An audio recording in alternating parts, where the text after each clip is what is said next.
경상도 어느 고을 낙동강 지류가 굽이도는 마을 솔밭골에 봄이 왔다.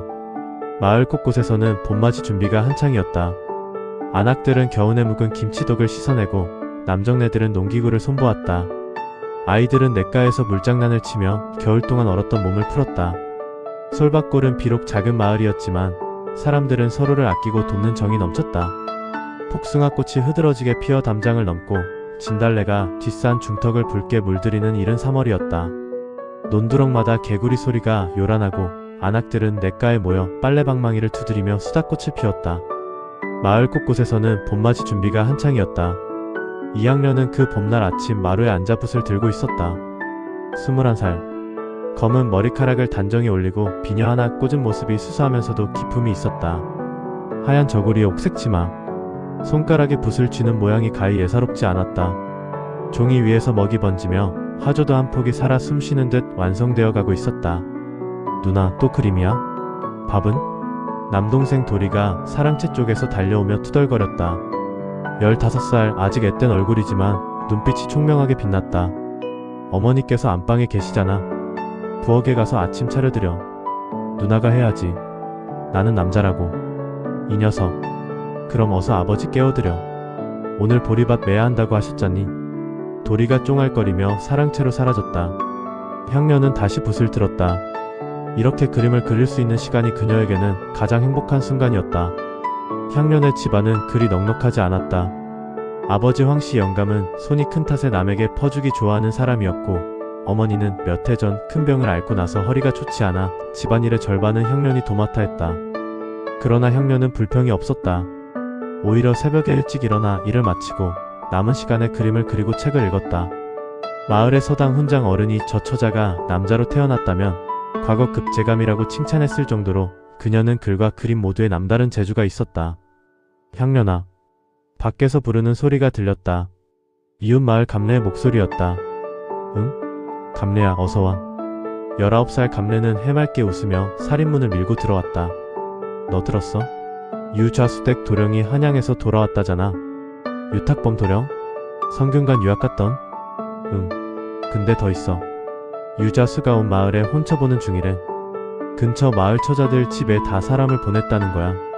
그 도령 얼굴도 잘생기고 학식도 높다는데. 감래는 두 손을 모으고 들뜬 얼굴을 했다. 향년은 그저 빙긋 웃었다. 그래서? 그래서 뭐야, 너희 집에도 중매가 오지 않을까 해서. 나는 됐어. 혼인은 상대가 중요하지 집안 좋고 얼굴 잘생긴 게 다가 아니잖아. 에이, 무슨 소리야. 집도 잘 살고 학식도 있으면 뭘 더 바라. 향년은 푹 끝을 문지르며 말했다. 사람의 속을 봐야지. 그날 저녁 황씨 영감이 사랑채에 앉아 걱정스러운 낯빛으로 담배를 피웠다. 어머니가 안방문을 열고 내다보며 물었다. 영감, 무슨 일이오? 유좌수댁에서 사람이 왔었소. 향년이 혼처를 보고 싶다고. 어머니의 얼굴이 환해졌다. 정말이오? 좌수댁이면 이 고을에서 손꼽히는 집안인데. 그러니까 내가 걱정이오. 그 집이 겉으로만 좋지 내막은 어떠소? 유좌수가 인심이 고약하기로 소문났는데. 에이, 자식은 아버지랑 다를 수도 있지. 우리 향년이가 얼마나 총명한데. 황씨 영감은 대답 없이 긴 연기를 내뿜었다. 향년은 방에서 그 이야기를 다 들었다. 그녀는 책장을 덮고 천장을 바라보았다. 가슴 한켠에 이유 모를 불안감이 스멀스멀 기어올랐다. 마치 먹구름이 저 멀리서 서서히 다가오는 것 같은 느낌이었다. 향년은 가끔 예감 같은 것을 느꼈다. 어릴 때부터 그랬다. 뭔가 좋지 않은 일이 생기기 전에는 가슴이 답답해지고 잠이 오지 않았다. 어머니가 병에 걸리기 전날 밤에도 그랬고, 아버지가 다리에서 넘어져 다치기 전날에도 그랬다. 사람들은 그것을 신기라고 불렀지만 향년에게는 그저 괴로운 예감일 뿐이었다. 그 밤 딸이 유독 밝았다. 솔밭골 마을은 조용했다. 개 짖는 소리도 없고 바람도 잠들어 있었다. 그 고요한 달빛 아래 내일의 폭풍은 아직 아무도 몰랐다. 사흘 뒤 유좌수댁에서 정식으로 사람이 왔다. 중매꾼은 50줄의 뚱뚱한 여인으로 말이 빠르고 눈이 날카로웠다. 그녀는 상위에 비단 보자기를 올려놓고 안을 펼쳐 보였다.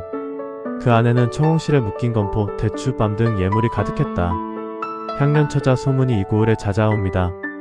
유좌수 어른께서 며느리 얼굴을 보고 싶다 하시니 한번 나들이 오시지요. 어머니는 얼굴이 활짝 피어 연신 고맙소 고맙소를 반복했다. 향년은 아랫목 구석에서 자리를 지키고 앉아 입을 다물고 있었다. 중매꾼이 돌아간 뒤 어머니가 말했다. 향년아, 우리 가보자. 얼굴 한번 비추는 게 예의 아니겠니? 어머니, 저는 됐다. 아버지도 결국 찬성하셨다. 처음엔 반대하더니 유자수가 직접 찾아와 말씀하시니 돌아서셨더라. 황씨 영감은 그 말에 고개를 숙였다. 유자수가 찾아와 은근히 압박을 놓고 갔기 때문이다. 이 고을에서 유자수의 눈밖에 나면 농사 짓기도 힘들다는 것은 모두가 아는 사실이었다. 향년은 더 말할 수가 없었다.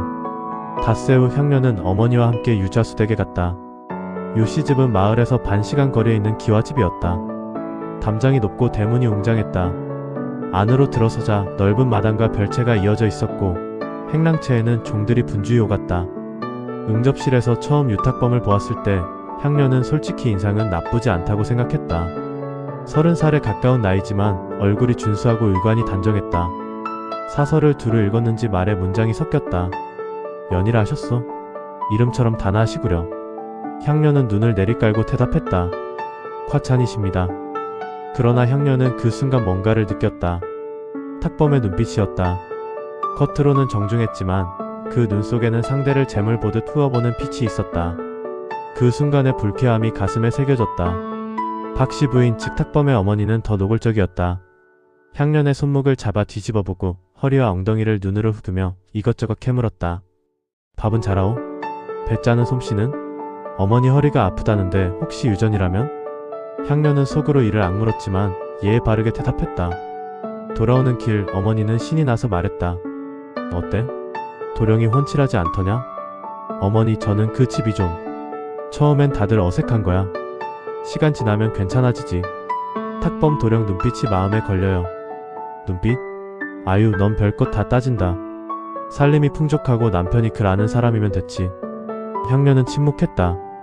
그로부터 열흘 후 사주단자가 오고 혼인 날짜가 잡혔다. 향년은 그날 밤 마루에 홀로 앉아 먼 하늘을 바라보았다. 별이 많은 밤이었다. 저 별들처럼 빛나는 삶을 살고 싶었다. 그런데 지금 자신이 원치 않는 방향으로 흘러가고 있는 것 같았다. 그때 7월이가 옆에 다가와 앉았다. 17살의 어린 몸종이었지만 눈치가 빠르고 충직했다. 아가씨 걱정이세요? 응. 저도 뭔가 이상한 것 같아요. 오늘 장에서 들었는데 유탁범 도령 한양서 공부할 때 방탕했다는 소문이 있어요. 향년의 눈이 가늘어졌다.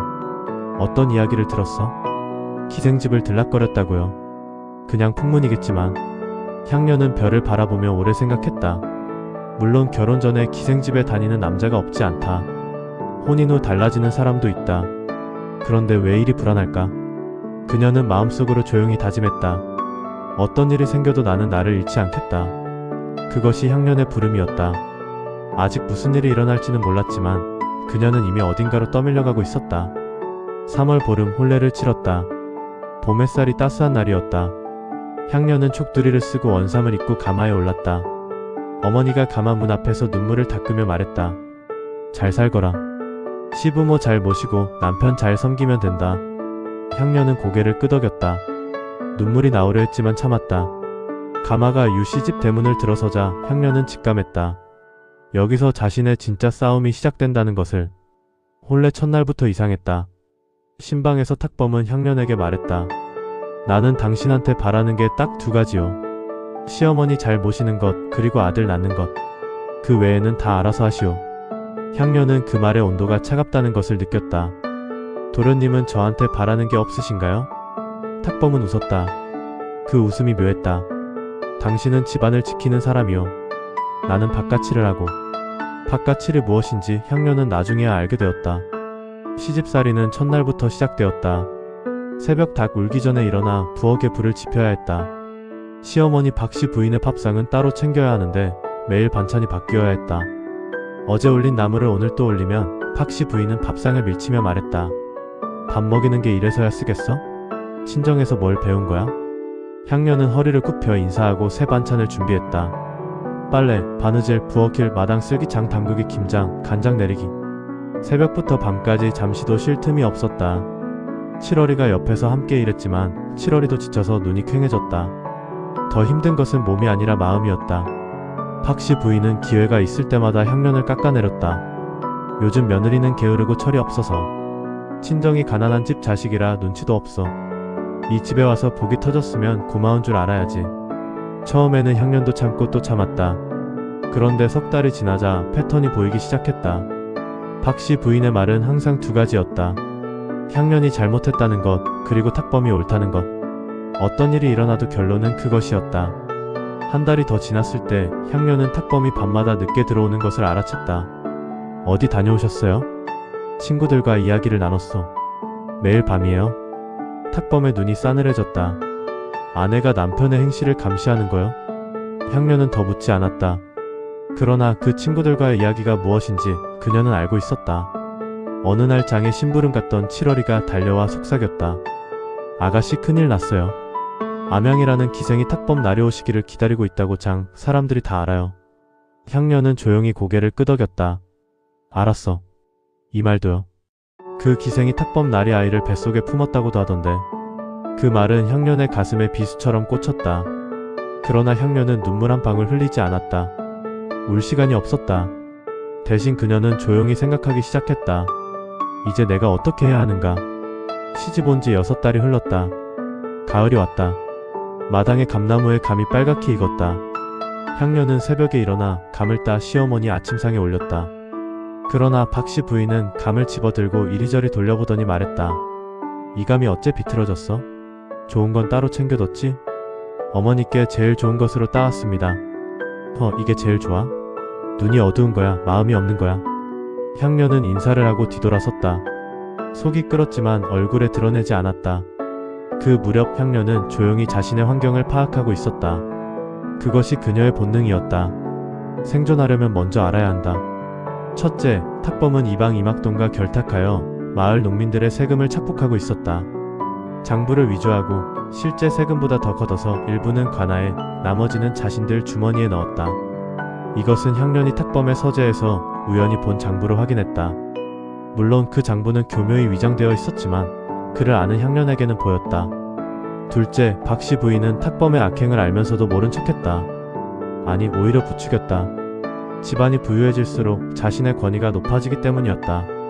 셋째, 탁범은 기생 암양에게 이미 집 한 채를 사주었고 암양의 뱃속 아이가 아들이면 그 아이를 아들로 드리겠다고 말했다는 소문이 있었다. 향년은 이 세 가지를 마음속에 정리했다. 그리고 조용히, 아주 조용히 준비를 시작했다. 먼저 그녀는 그림을 다시 시작했다. 예전부터 잘했던 화조도와 문자도를 밤늦게 그렸다. 시어머니가 자고 탁범이 외출한 뒤 7월이가 불을 밝히고 향년은 붓을 들었다. 처음에는 그저 마음을 달래기 위함이었지만 나중에는 다른 목적이 생겼다. 7월이가 말했다. 아가씨, 이 그림들 장에 내다 팔면 어떨까요? 저번에 장에 갔을 때 한양에서 온 그림 상인이 있었는데 좋은 그림은 꽤 값을 쳐준다고 했어요. 향년은 잠시 생각했다. 내 것이라 하면 문제가 생긴다. 다른 방법을 찾아야 해. 그럼 도리도련님을 통하며 장에 가서 그림을 팔고 돈을 받아오게 하는 거예요. 그것이 시작이었다. 향년은 남동생 도리에게 따로 연락을 취했다. 도리는 이제 16살이 되어 몸집이 커졌고 눈치도 빠른 편이었다. 도리는 누나의 그림을 받아 장에 내다 팔고 그 돈을 몰래 향년에게 전달했다. 그 돈은 향년이 아무도 모르는 곳에 숨겨두었다. 물론 그 돈이 당장 무언가를 할 만큼 큰 금액은 아니었다. 그러나 향년은 언젠가 그 돈이 필요한 날이 올 것을 알았다. 한편 탁범은 점점 대담해졌다. 그해 겨울 탁범은 기생 암양을 집 가까이 이사시켰다. 밤마다 그쪽에 가는 것을 이제 숨기지도 않았다. 마을 사람들이 수군거렸고 향년의 친정어머니가 소식을 듣고 울었다는 말이 7월이를 통해 전해졌다. 아가씨, 어떻게 참으실 거예요? 저라면 못 참겠어요. 참는 게 아니야. 때를 보는 거야. 7월이는 아가씨의 눈빛에서 뭔가 무서운 것을 보았다. 그 눈빛은 슬픔이 아니었다. 차갑고 단단한 결기였다. 혹독한 시련은 그것으로 끝이 아니었다. 봄이 다시 왔을 때 탁범이 어느 날 집에 돌아오더니 말했다. 외조부께서 돌아가셨소. 상여금이 필요하오. 아, 얼마나 필요하신지요. 향년, 당신 친정에서 받아온 비녀와 놀이개가 있지 않소. 그거 내놓으시오. 향년은 멈추었다. 그 비녀와 놀이개는 혼인할 때 어머니가 눈물을 흘리며 손에 쥐어준 것이었다. 집안의 유일한 귀중품이었다. 그건 어머니께서 주신 것입니다. 지금 상중이요.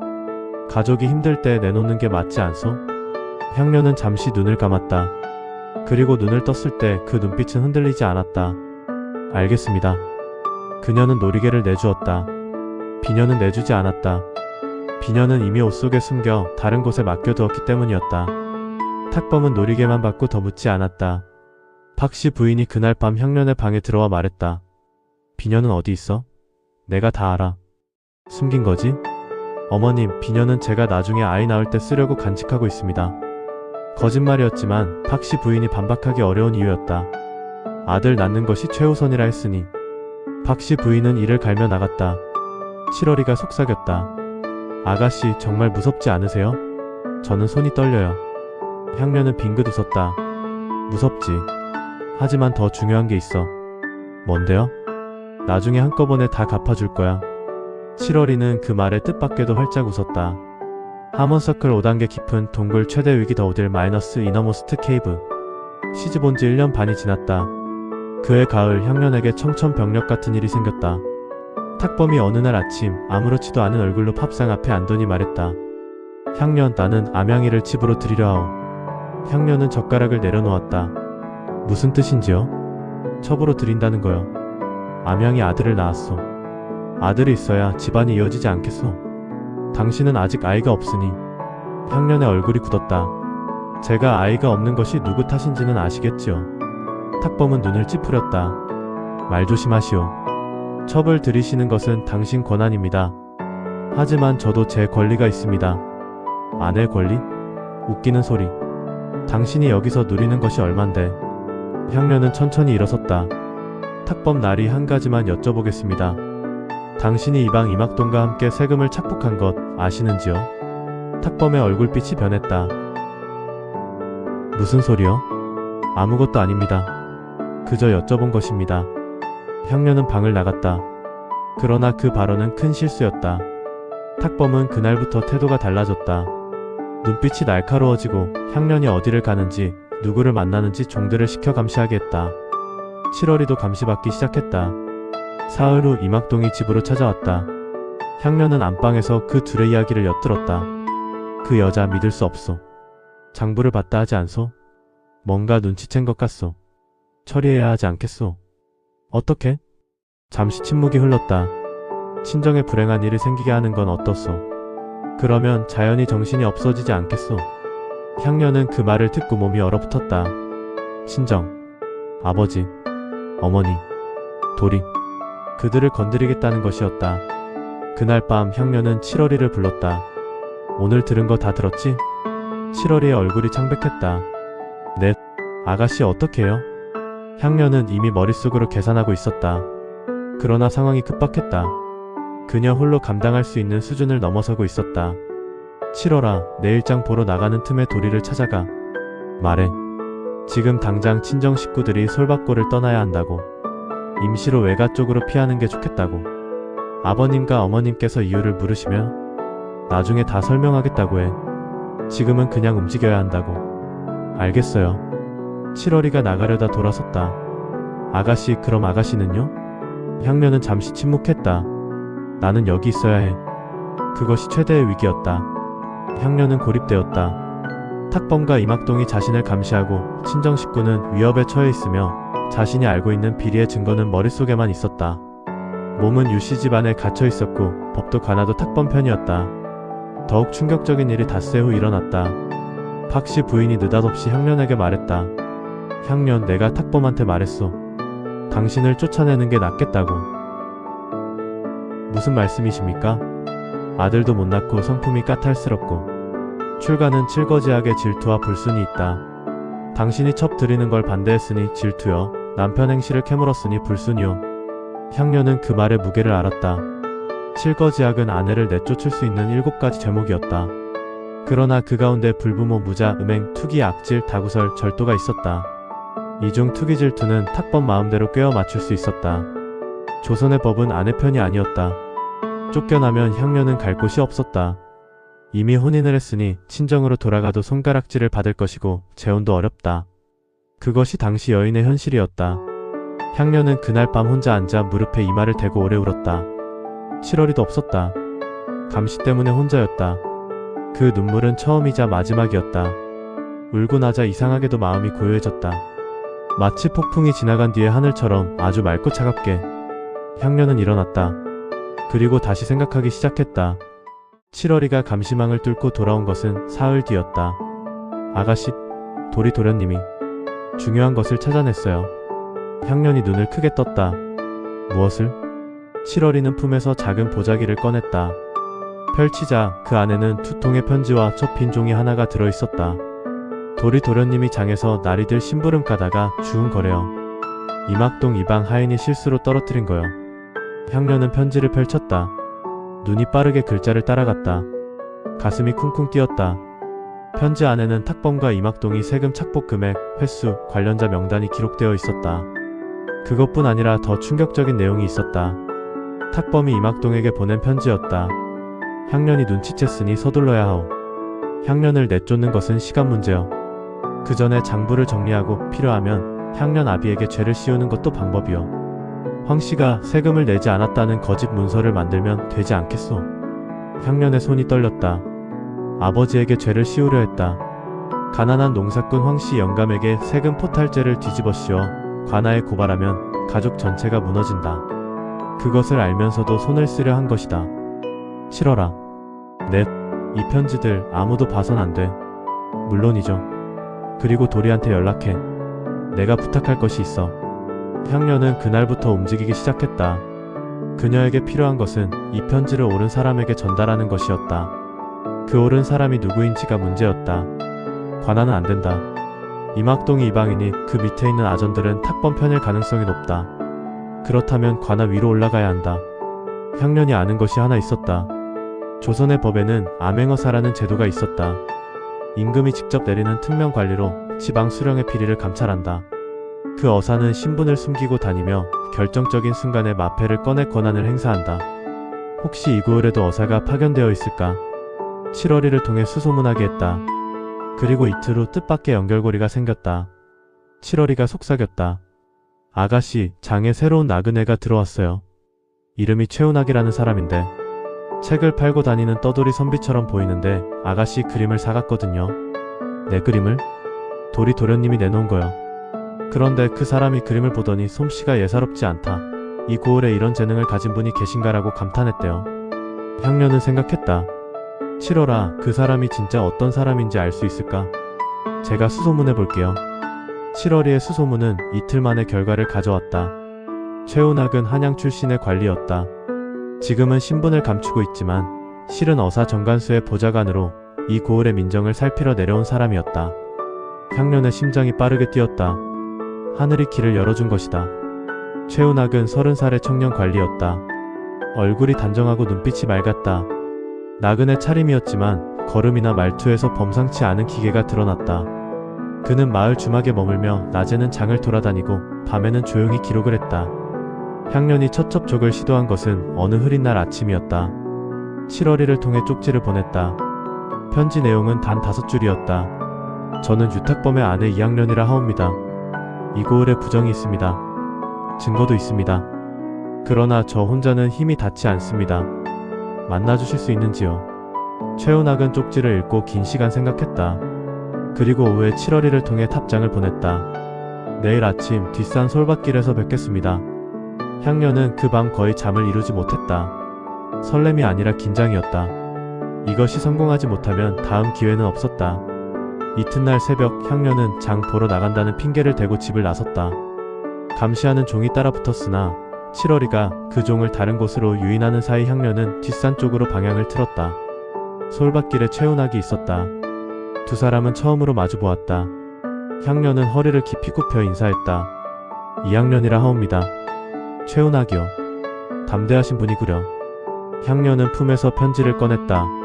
이것을 보시지요. 최운학은 편지를 읽었다. 읽는 동안 그의 표정이 점점 굳어졌다. 다 읽고 난 뒤 그가 말했다. 이걸 어디서 구하셨소? 우연히 이막동 이방의 하인이 떨어뜨린 것입니다. 이것이 진짜라면 심각한 비리요. 진짜입니다. 저는 탁범의 장부도 보았습니다. 기억 속에 숫자들이 있어요. 적어드릴 수도 있습니다. 최운학은 향년을 바라보았다. 그 눈빛에는 놀라움과 신중함이 섞여 있었다. 부인 일은 위험하오. 아시고 하시는 거요? 향년은 두 눈을 바로 뜨고 말했다. 압니다. 그러나 제가 가만히 있어도 저는 이미 쫓겨날 처지입니다. 친정 아버지에게 죄를 씌우려는 계획도 있어요. 저는 잃을 것이 없습니다. 최은학은 잠시 그 말을 곱씹었다. 좋소. 함께하겠소. 그 짧은 말이 향년의 가슴에 큰 파도처럼 밀려들었다. 처음으로 자신의 편이 생긴 것이었다. 일이 빠르게 진행되었다. 최은학은 어사 정간수에게 보고를 올렸다. 정간수 어사는 이 고을 방면에 파견된 암행어사였다. 그는 다른 마을에서 조용히 움직이고 있었다.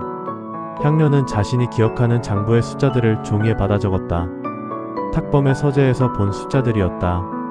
날짜, 금액, 명목, 수령한 아전의 이름. 향년의 기억력은 비범했다. 최은학은 그것을 받아 어사에게 전달했다. 그 사이 탁범은 향년을 쫓아내기 위한 준비를 마쳤다. 어느 날 저녁 탁범이 사랑채에 앉아 말했다. 향년, 짐을 싸우시오. 내일 친정으로 돌아가시오. 향년은 태연하게 앉아 말했다. 무슨 이유로요? 칠거지약에 해당하는 행실이 있었소. 투기와 불순. 그 증거는요? 탁범이 눈을 가늘게 떴다. 증거? 내가 남편이요. 내 말이 증거요. 박씨 부인이 옆에서 말을 보탰다. 어서 보따리 싸. 어차피 당신 자리는 없으니까. 향년은 두 사람을 번갈아 보았다. 그리고 말했다. 가겠습니다. 단, 제가 이 집에 들어올 때 가져온 혼수와 예물을 돌려받고 나가겠습니다. 그게 다 어디 있는지 알고나 있소? 당연히 알지요. 그 말에 탁범의 눈이 미세하게 흔들렸다.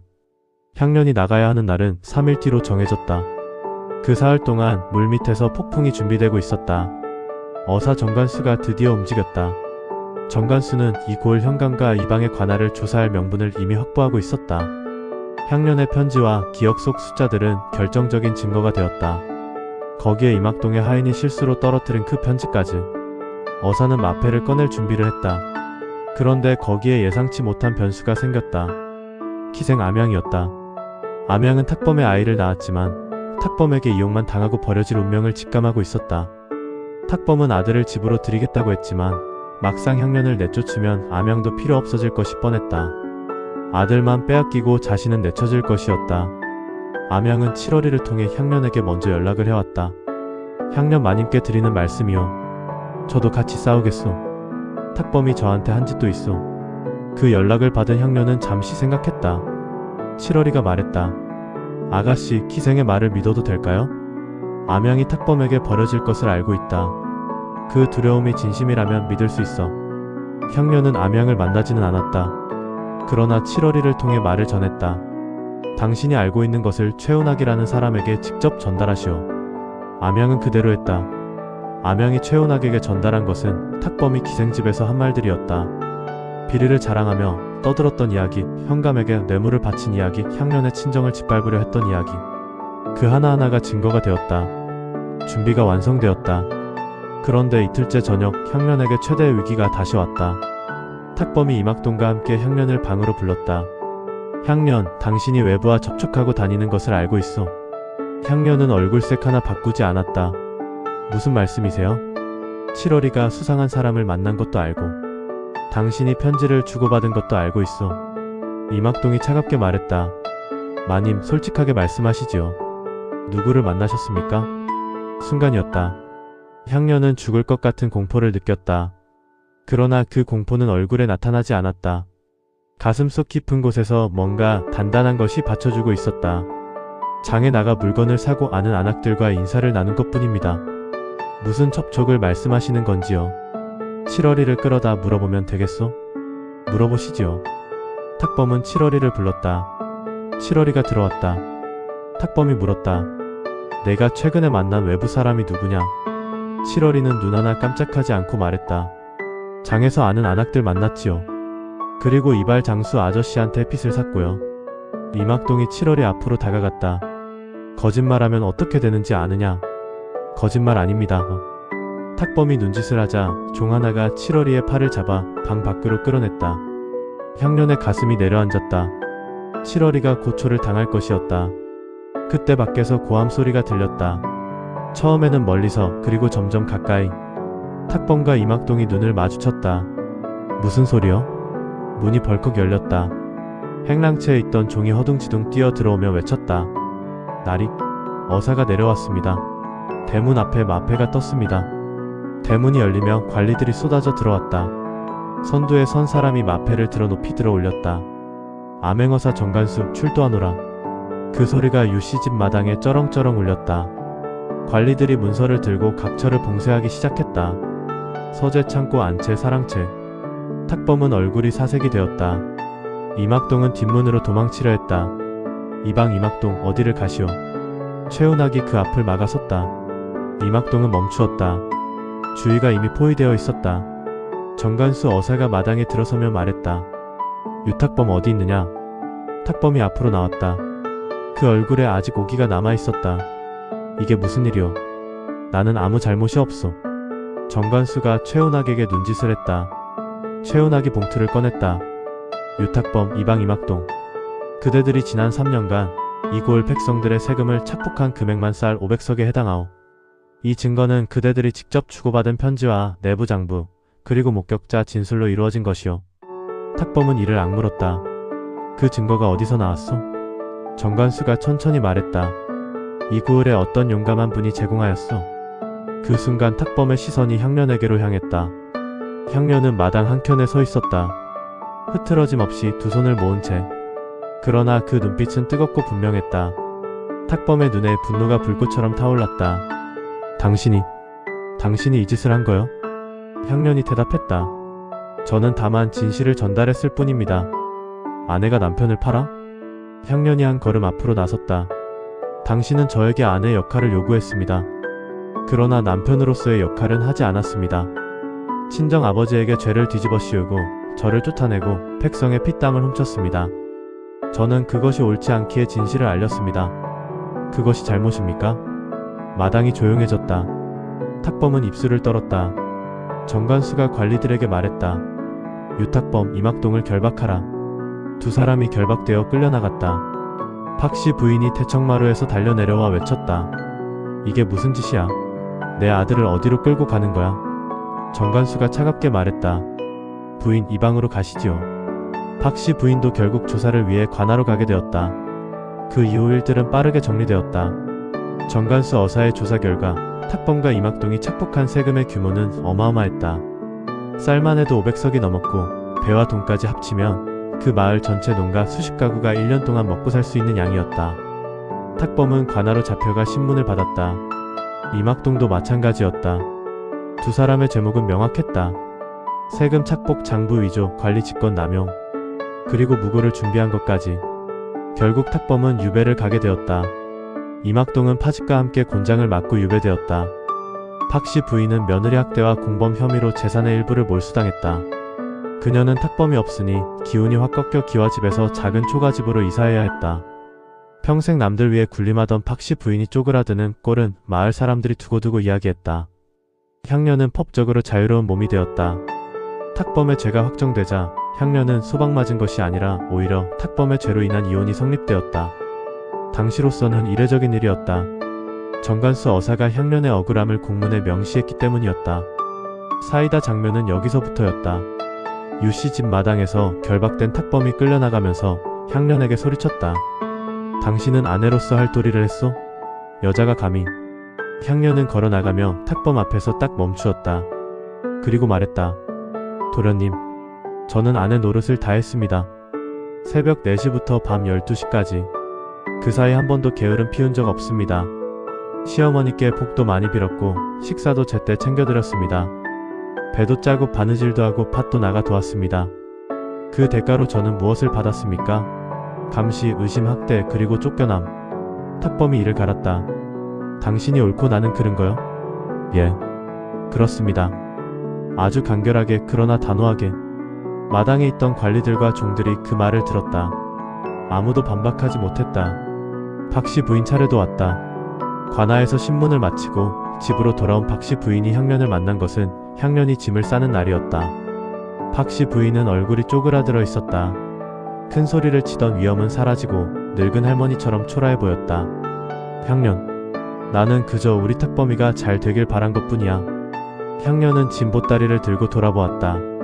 어머니 자식을 진심으로 사랑하셨다면 바른 길로 이끄셔야 했습니다. 욕심을 채우도록 도운 것이 사랑이 아닙니다. 내가 어떻게 몰랐겠어. 알면서도 모른 척. 그것이 죄입니다. 저도 어머니께 서운한 게 많습니다. 하지만 지금은 그 말 들으기가 싫습니다. 어머니께서 앞으로 오래 사시면서 그 서운함이 뭔지 생각해 보시길 바랍니다. 박씨 부인은 말없이 눈을 내렸다.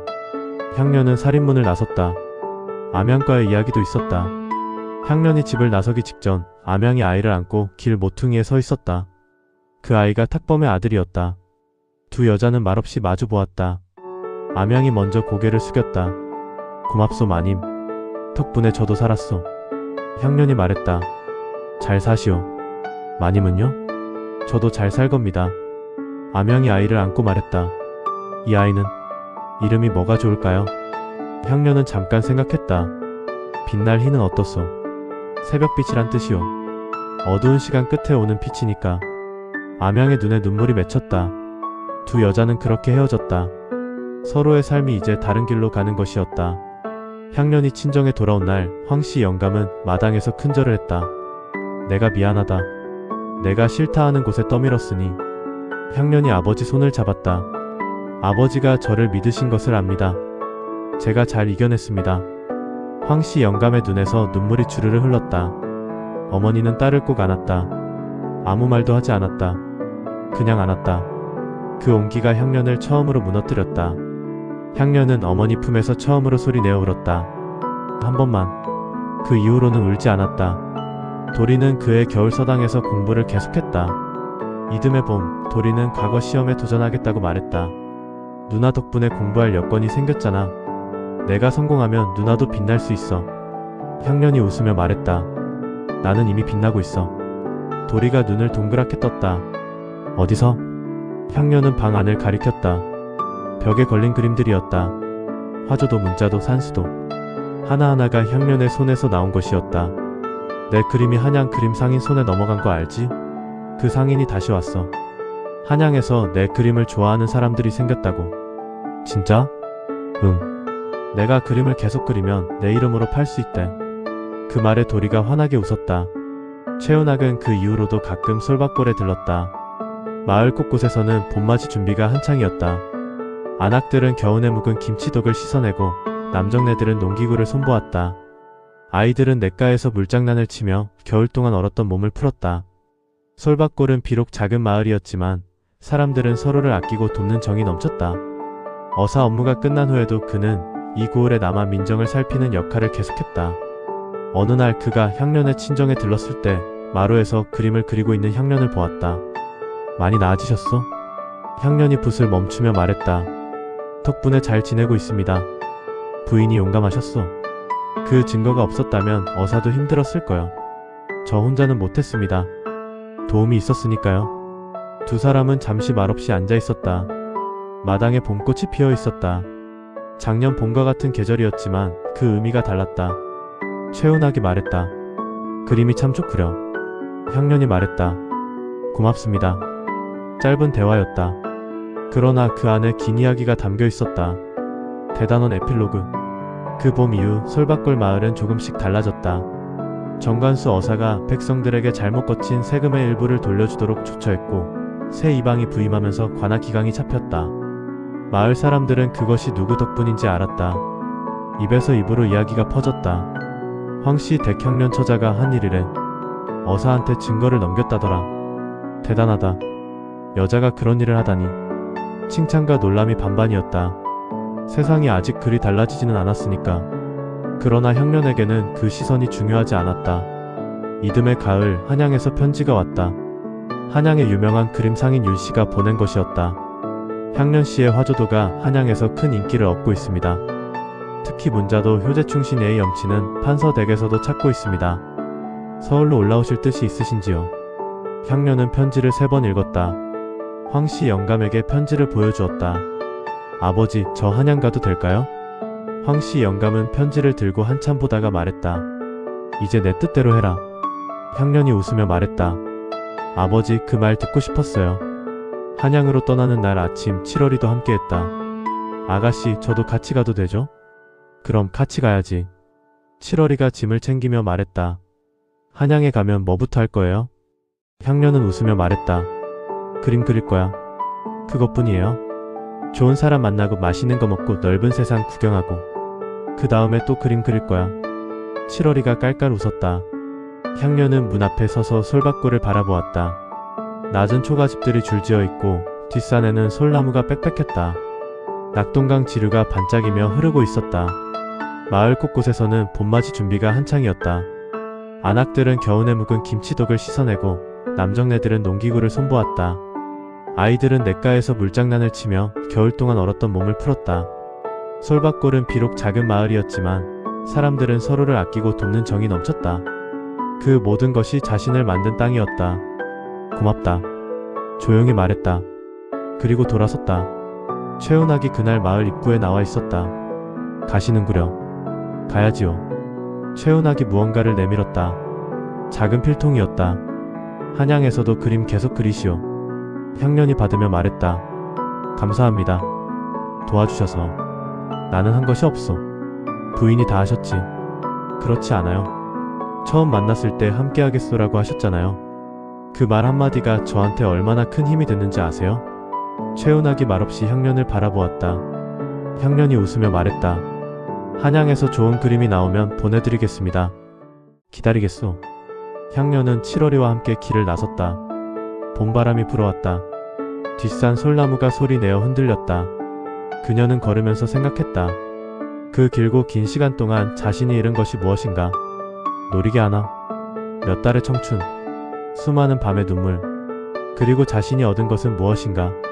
자신의 이름, 자신의 힘, 자신의 길, 그리고 진심으로 함께하겠소라고 말해줄 사람이 있다는 것. 그것으로 충분했다.